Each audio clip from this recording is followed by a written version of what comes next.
दक्ष news, सामान्यांच्या हक्कासाठी नेहमी दक्ष.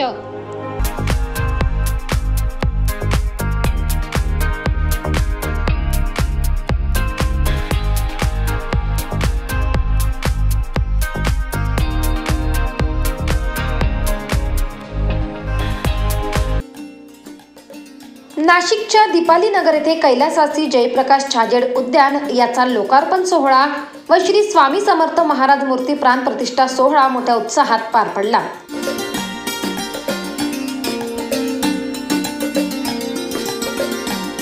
आमदार देवयानी फरांदे यांच्या हस्ते यावेळी उद्घाटन झाले असून या उद्यानासाठी आमदार देवयानी फरांदे यांनी 5 कोटी रुपये आपल्या निधीतून दिले आहे.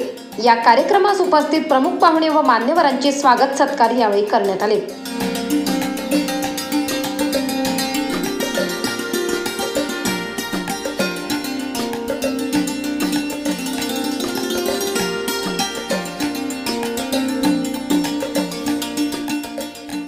या उद्यानाचे वैशिष्ट्य म्हणजे नाशिकमध्ये प्रथमच आर्टिफिशियल लॉन जे मॅनेजमेंट फ्री आहे.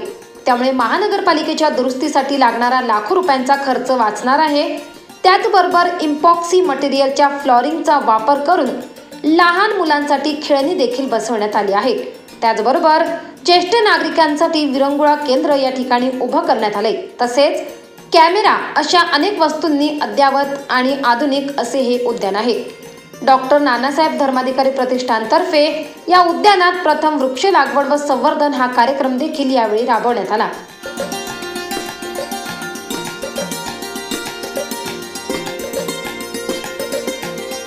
या वृक्षांची निगा राखणे, त्यांना पाणी घालणे, खत देणे, सुशोभीकरण करणे अशी कामे प्रतिष्ठानचे सदस्य करीत आहे.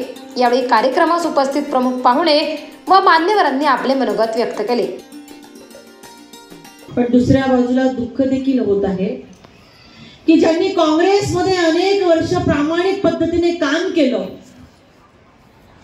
काँग्रेस पक्ष ह्या शहरामध्ये वाढवला. तुम्ही म्हणताल की मी भाजपची, राजकारणाच्या ठिकाणी निवडणुका लढतो तेव्हा पक्ष, परंतु त्या भिंतीच्या पलीकडे जाऊन ज्यांनी काँग्रेस पक्ष ह्या जिल्ह्यामध्ये महाराष्ट्रामध्ये वाढवला ते जयप्रकाश छाजेड यांचं नुकतंच मागच्या वर्षी निधन झालं.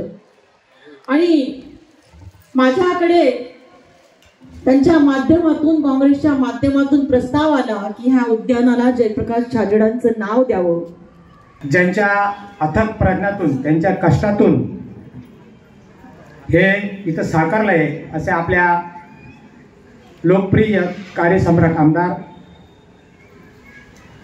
प्राध्यापक माननीय सौ देवयानी सुहास फरांदे आज बऱ्याच वर्षांनी या ठिकाणी एका अशा जाहीर कार्यक्रमामध्ये आमचे गुरुवर्य माननीय प्राध्यापक सुहास फरांदे सर या ठिकाणी उपलब्ध आहेत, हजर आहेत. त्यांच्यासाठी सर्वांनी टाळ्यांच्या कडकडात त्यांचं स्वागत करावं. करून टाकलेली होती, काहीतरी मोठ्या 10 ते 15 कोटी रुपयाला ती जागा विकून बी टाकलेली होती. पण आपले एक म्हणजे बघा, जागृत नागरिक आणि जागृत कॉलनी असेल तर काय होतं, त्यांनी हा प्रस्ताव माझ्याकडे सांगितला का असं भाऊ इथं झालेलं आहे आणि ही आपली महापालिकेची ओपन स्पेस आहे, परंतु त्या बिल्डरनी नाव लावून ही जागा गिळंकृत करून आणि विकण्याच्या प्रयत्नात आहे. जेव्हा समजल्यावर आम्ही महापालिकेतनं हे सर्व रेकॉर्ड काढलं तर त्याच्यात त्या बिल्डरनी ऑलरेडी डील करून त्याचं नाव लावून ती जागा विकून टाकलेली होती. मग आम्ही महासभेत हा प्रश्न उठवला. त्यावेळेस तत्कालीन महापौर यतीन वाघ आणि अशोक मुद्रक होते. महासभेत मी तुमच्या वतीने खूप भांडलो या विषयावरती.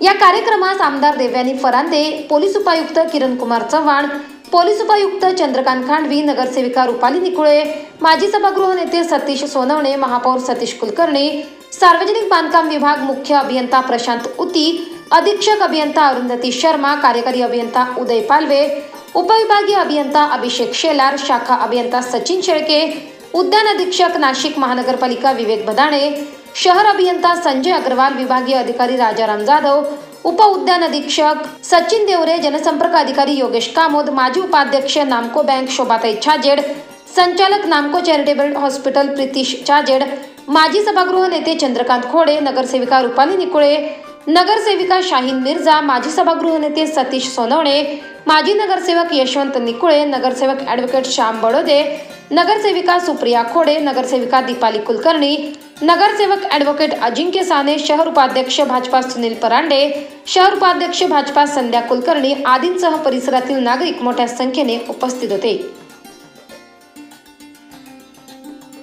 प्रवीण सुरुडे, दक्ष न्यूज, नाशिक.